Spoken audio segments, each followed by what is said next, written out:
Hi everybody, welcome to TELV 104. This is History of Film from about 1945 up through this century. This is the latter half of two classes.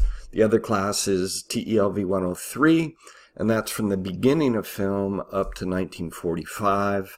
It's not a prereq for this class. This class is designed for folks that have no working knowledge of studying cinema. So don't worry about whether you should have taken 103 before this. If you did, great. You're going to know some of the terms to begin with, and you'll see how the medium continues to develop. But this course intro module, we're really just here to quickly make sure, one, that you can access Canvas, two, that you can see the media files, that you're seeing my picture, you're hearing my voice. I'm going to run through a quick couple of slides here, and then I'm going to move you into Module 1. Module 1, we're going to go through the syllabus, and then we're going to run a mini version of what we'll do each and every week in the class. Okay, so my name is pronounced Dermody. There's a ton of Michaels out there, so I've picked up the nickname either Derm or Dermody. You're welcome to use any of the three, whatever you're comfortable with. There's my email address, and that is the best way to get a hold of me. I have a phone in my office, but I can't access it remotely. So if you need to reach out to me, and there may be times this semester when you do, use my email. That's the most reliable way to reach out to me. And then I know that a lot of folks don't use email like they used to, so I am going to encourage you to check your email regularly, because that's how I'll communicate with you. Okay? But first, a little bit about myself. I'll keep this brief. I am a producer and a director. I've done a lot of commercial work, which we call agency these days. I've been a film and television professor for, I think, 16 years this year. I have a handful of degrees. I have a bachelor's in communication, TV, film. I have a master's in communication, TV, film. And then I have what they call a Master of Fine Arts in digital cinema. And that's comparable to a PhD. The difference being a PhD or a doctor, they do research on a topic, where with an MFA, we actually create a product and some kind of art. And for me, it's film. So the reason that I bring this up is that I kind of know what I'm talking about from the inside out. So I'm not somebody who's just read a lot of theory books. I've actually done this. I know how to operate a camera. I know how to edit. And I think I can bring a little bit of understanding of how cinema is created to you. So I think that's going to be an advantage. And then lastly, I teach because I want to, not because I have to. Through your career, you may run into these teachers that are doing it but would really rather be doing something else. That's not the case with me. I get to do both things that I enjoy immensely. One, production, and then two, teaching. And I think that adds to the experience. At least that's the feedback I've gotten over the years. So was I always this guy who could succeed in the academic environment? Nope. Quite the contrary. I was a terrible student as a young man. In fact, I was a C- high school student. I barely escaped. And I'm pretty sure that the only reason I did was because they wanted me out of their hair. But for me, it just wasn't relevant. There weren't film classes. The music classes were, they weren't doing relevant music. It just didn't fit for who I was. I couldn't test into state college. I failed there. I flunked out of actually 3 different junior colleges. I kept trying to go because I knew there was a reason to go, but I didn't have one for myself. And I kept thinking that if I changed schools, it'd be better, and that was never the case. It wasn't the school, it was me. And it all changed for me on a class that I took, and I teach it today, which was a television studio production class. I took it at night. I was working full time. I was in my mid-20s. And within a couple of weeks of that class, everything clicked for me. It connected with how visual I was, my interest and passion for music and rhythm and beat. And I was really good at it. So within a couple of weeks, I knew what I was going to do the rest of my life. And then what happened was, all these classes and courses that I couldn't seem to get through were a breeze. It was no problem to show up because I knew I had to get through geometry or my history class so that I could get back to my TV classes. And I ended up being pretty much an A student after that, all the way through 2 different grad programs. So the reason I share that with you is school isn't necessarily something that you're born to be good at. You kind of have to find a reason to be here, and it doesn't have to be film. It can be anything.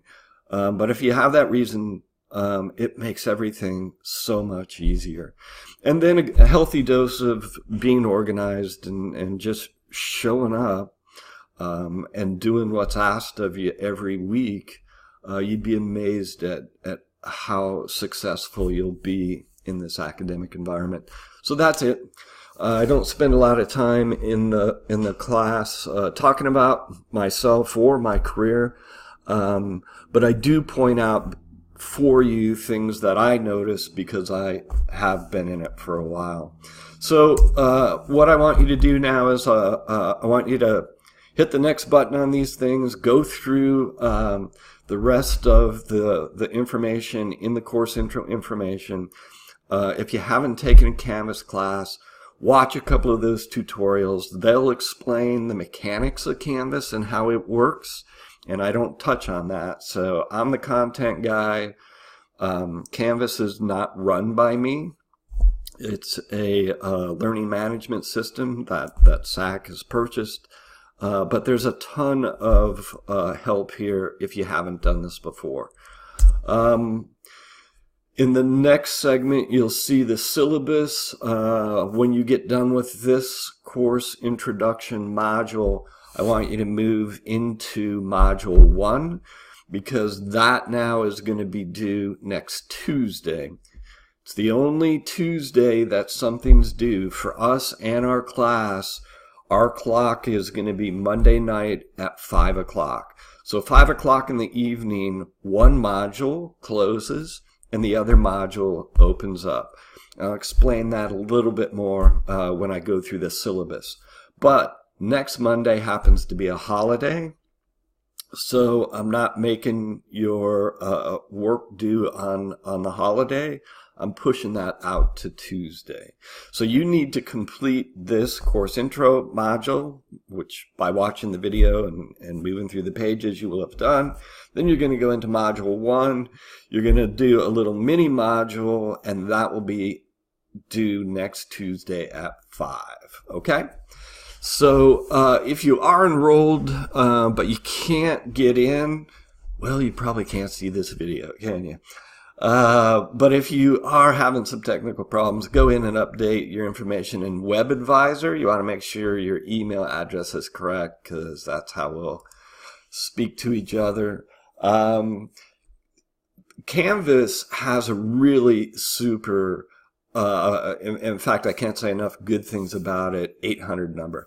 And these people are there like 24/7. So there's the number. It's also there's a help button in Canvas, and if you click on it, you'll see the number there again. As an instructor, I get stuck technically on some of the things that I try to do, and these people will answer the phone, number one, and be really helpful. So if you have technical questions about Canvas that aren't answered in the tutorials, then you want to hit up these folks on this 844 number. They're fantastic, okay? A lot of people ask about textbook. There is a required textbook, but I was able to find it online, and it's what they call OER. It's free. It's downloadable. It's a PDF. We'll use it throughout the semester. I have links to it in each and every module that I require it. Free. All you got to do, download it, and you'll be able to read what I need you to. How do you get the movies? Well, that's interesting because when we first designed this course, they weren't going to let us teach it because SAC doesn't have copyright permission to run these movies. So what I did was find the movies that are in the Netflix system, and that changes, but I've double checked this semester and they're all in there. And I also sign up for them at the same time you do each week, so I make sure there's no shortage. But you don't have to have a Netflix subscription, but I recommend it because you can order the DVDs in advance and you can always make sure that you get them. Now, you got to do the DVD thing because their streaming service is much smaller in terms of their catalog, and very few of the films from a historical standpoint are in there. But you can find these films lots of places. You're welcome to find them wherever you go to watch your films. For me, that doesn't matter. What does matter is that you watch the full-length movie. There's things about timing and pacing that happens over 90 minutes, which is the average length of a feature, that's important for you to grasp. So the last thing that I'll say along those lines is you want to take the time to watch the film. Build in a regular schedule where you're going to come and do your work even though it's online. I don't check in on you throughout the week. You will be posting things in a discussion board that you run. I don't remind you to do things. So you have to take a certain amount of responsibility to get through each week's module by that Monday at 5 p.m. or in this next case, Tuesday at 5 p.m. Only time we'll do a Tuesday. Okay? So that's what's going on here. This is how it kind of works. You should be able to see everything, hear everything. And now what I want you to do is move forward into Module 1 so we can get started on that. Last thing I want to say is I'm really glad you're here today. It's a full class. We maxed out early in terms of enrollment.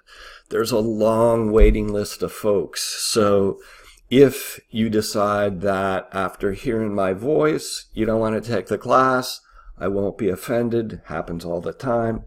If you struggle to get through Module 1 and decide, this just isn't for me, do me a favor and drop as soon as you can.